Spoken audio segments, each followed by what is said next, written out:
Allah menciptakan alam semesta.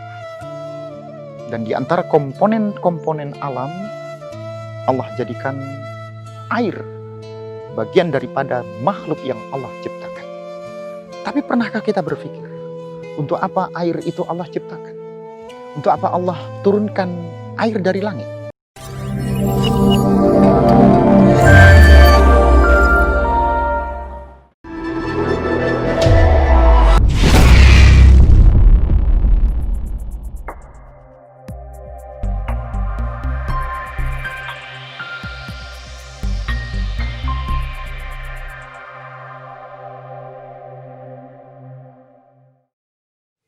Bismillahirrahmanirrahim. Assalamualaikum warahmatullahi wabarakatuh. Alhamdulillah wa syukrulillahi wa la hawla wa la quwata illa billah amma ba'd. Sahabat muslim dimanapun berada, Allah menciptakan alam semesta.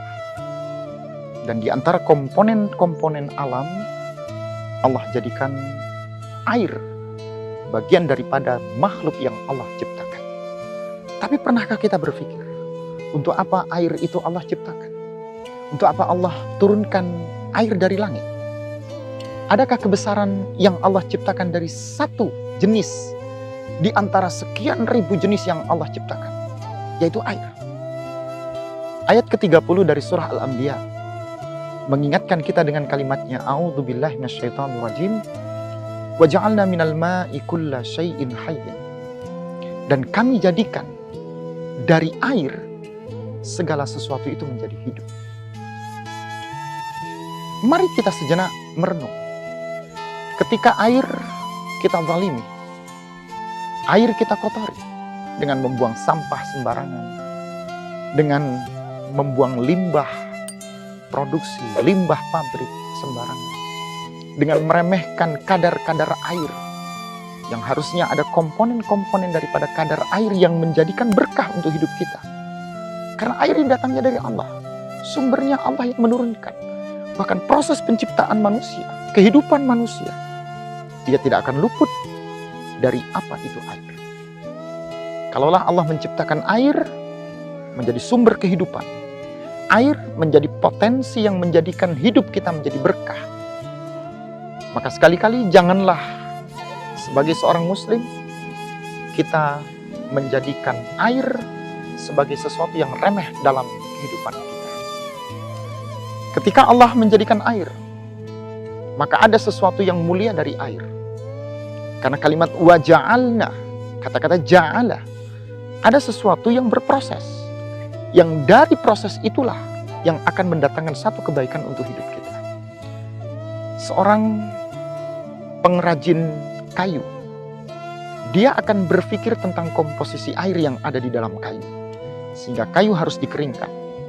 Seorang kontraktor, dia akan berpikir bagaimana komposisi bangunan, karena ada komposisi air di dalamnya. Seorang petani, peternak, pertanian dan peternakannya tidak akan menjadi baik, menghasilkan dengan hasil yang sempurna ketika tidak ada air. Tumbuhan akan mati, hewan pun akan tidak berproduksi.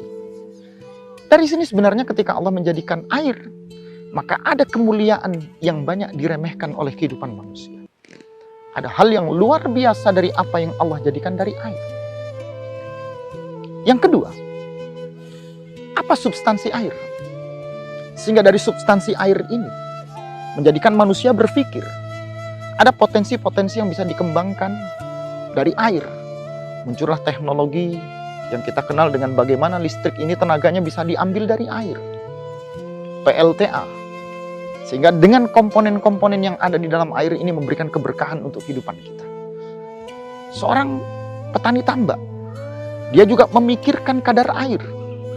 Karena ikan yang hidup di dalam air yang dia letakkan di tambak itu akan menjadi ikan yang besar, yang sehat, yang mendatangkan keberkahan ketika struktur air yang ada di dalamnya terstabilkan.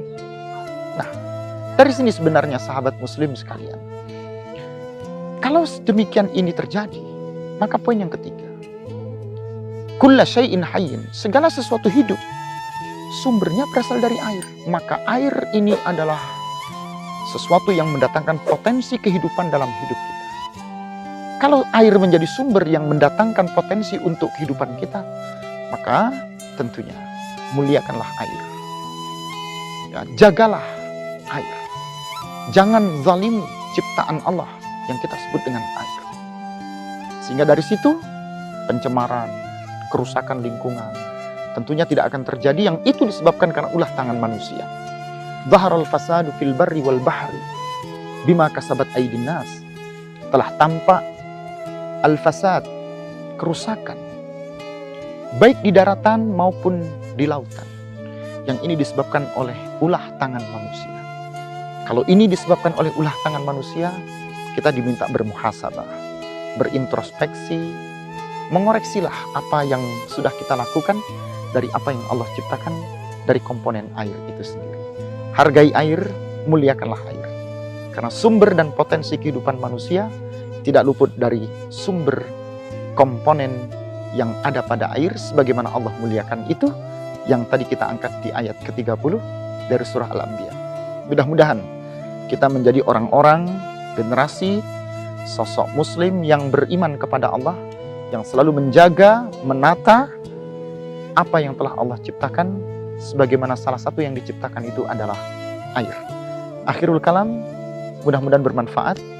Wassalamualaikum warahmatullahi wabarakatuh.